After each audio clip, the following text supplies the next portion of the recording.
여자분 배에서 난자를 채취해서 난자를 체외해서 남편 정자하고 체외 수정한 후에 바깥에서 한 3, 4일 잘 키워서 자궁 안에 넣어주는 시술이 인공수정입니다. 안녕하십니까. 저는 세아병원의 이상찬입니다. 오늘도 임신이 안 되는 난임 부부의 임신에 희망을 드리기 위해서 오늘도 진료하고 있습니다.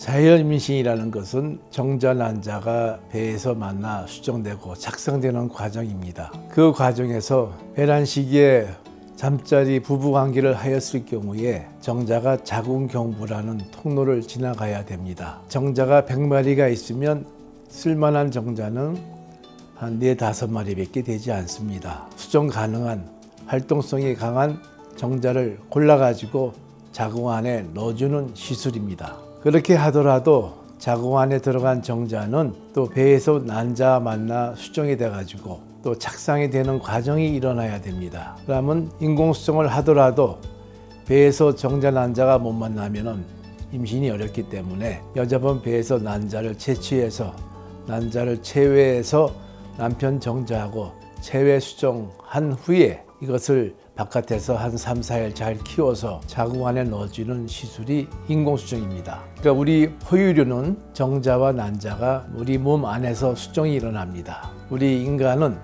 배 안에서 정자 난자가 만나 수정되는 과정이 일어나야 되는데 지금 의학이 많이 발달돼 가지고 여자분 배에서 정자 난자가 만나 수정돼서 착상되는 과정이 어려우면 이거를 바깥에서 바로 해결해서 자궁 안에 넣어주는 방법입니다. 자연분만이 제일 좋지요.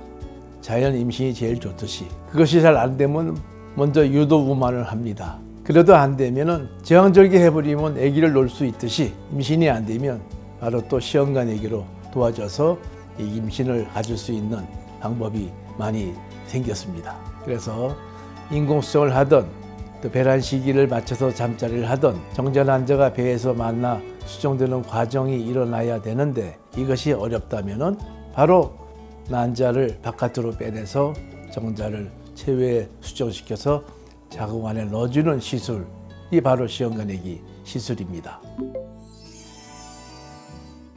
나팔관도 이상이 없고 남편 정자도 이상이 없는데 임신이 안 될 경우에는 일단 1차적으로 배란 시기를 맞춰서 건강한 정자만 자궁 안에 넣어주는 시술을 먼저 시도합니다. 우리가 배란 시기에 맞춰 잠자리 하더라도 정자가 자궁경부라는 통로를 지나가야 됩니다. 근데 거기에 점액질이 부족해지면은 정자가 또 올라가기 어려울 수 있어서 건강한 정자를 골라가지고 가느다란 관을 통해 가지고 자궁 안에 넣어주는 시술, 이게 인공수정입니다. 배란 시기에 맞춰 자궁 안에 정자를 넣어주는 인공수정을 하더라도 나팔관을 통해서 난자와 정자가 만나는 그 과정이 일어나야 됩니다. 그거는 여자 배에서 일어나기 때문에 인공수정을 하고 또 배란 시기에 맞춰서 인공수정을 했는데도 임신이 안 되면은 한 번 또는 2번 정도 시술을 해가지고 안 되면은 그때는 바로 시험관 아기로 도와주는 시술을 하기도 합니다. 근데 요새는 환자분들이 또 나이가 40대 넘은 분이 많기 때문에 인공수정이라는 시술은 생각보다도 임신율이 많이 떨어집니다. 임신율을 높이는 방법으로 인공수정해서 한두 번 해서 안 되면은 바로 시험관 아기로 시술을 해가지고 임신율을 높이는 방법을 택하고 있습니다. 나이에 따라서 그때그때 환자의 또 상황에 따라서 항상 정해질 수 있습니다. 40대가 넘고 내가 아기를 빨리 원하신다.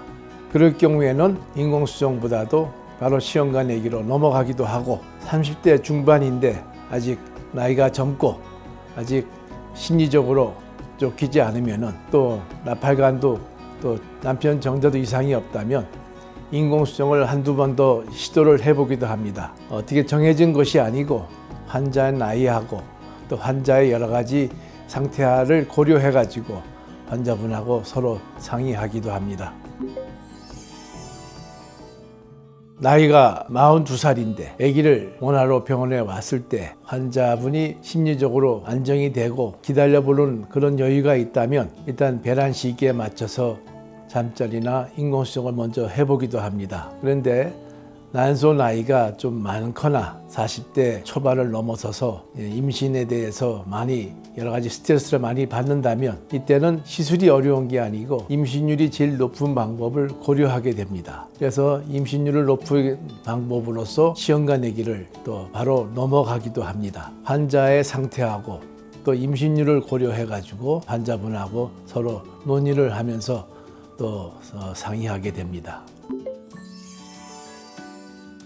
시험관내기가 반복해서 실패하는 것이 어떻게 보면 자연스러운 과정이 될 수도 있습니다. 처음으로 시험관내기 시술을 해서 최초로 임신 성공을 발표한 연도가 1978년도입니다. 그 당시에는 시험관내기 시술을 해서 임신이 안 되는 건 당연한 거고, 시험관내기에서 임신이 됐다면 뉴스에 나올 정도로 그렇게 어려운 시대였습니다. 배란 시기에 맞춰서 난자를 하나 가지고 시험관내기를 했기 때문에 그만큼 임신율이 어려웠습니다. 근데 지금은 이런 난자를 여러 개 얻을 수 있는 주사가 개발돼 가지고 여러 개의 난자를 얻음으로써 그만큼 임신율이 또 좋아지고, 환자분들도 이제는 당연히 시험관내기 하면 임신이 될 것이라 그런 기대감이 많이 커졌습니다. 그러나 시험관내기의 시술이라는 것은 환자의 나이하고 또 난소의 나이하고에 따라서 임신율이 사람마다 다 다릅니다. 그래서 그거는 담당 선생님하고 충분히 상의해 가지고 너무 임신에 대해서 쫓기지 마시고 주어진 여건에서 마음 편하게 노력을 하시면은 아마 좋은 결과가 있을 것입니다.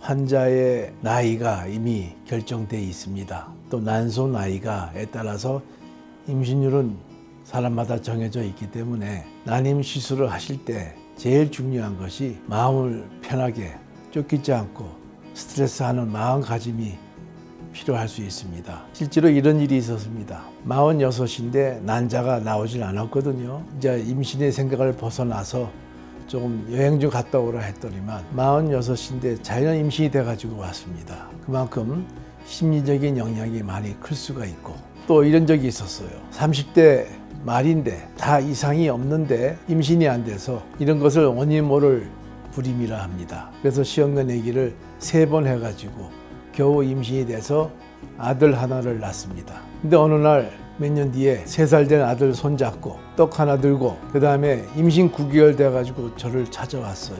그 환자분이 저한테 하는 말씀이, 원장님 저 요번 2번째는 자연 임신이 됐어요. 그렇게 얘기하는 거예요. 그런 심리적인 영향이 참 많은 임신율에 영향을 미치구나, 이렇게 생각하면서 임신율은 여자 나이하고 난소 나이하고에 따라서 다 다를 수 있습니다. 주어진 여건에서 담당 선생님을 믿고 마음 편하게 이렇게 시험관내기 시술을 하시면은 끝까지 노력하는 하고 포기하지 않는 한은 항상 임신에 희망이 있을 것으로 생각합니다. 오늘도 어디에서 항상 임신의 희망을 갖고 난임 치료를 하시는 분이 있을 것입니다. 지금 의학이 많이 발전되어 있기 때문에 끝까지 포기하지 않고 희망을 가지시면 좋은 결과가 있을 것입니다. 희망을 가지시기 바랍니다. 대하병원의 이상찬이었습니다. 감사합니다.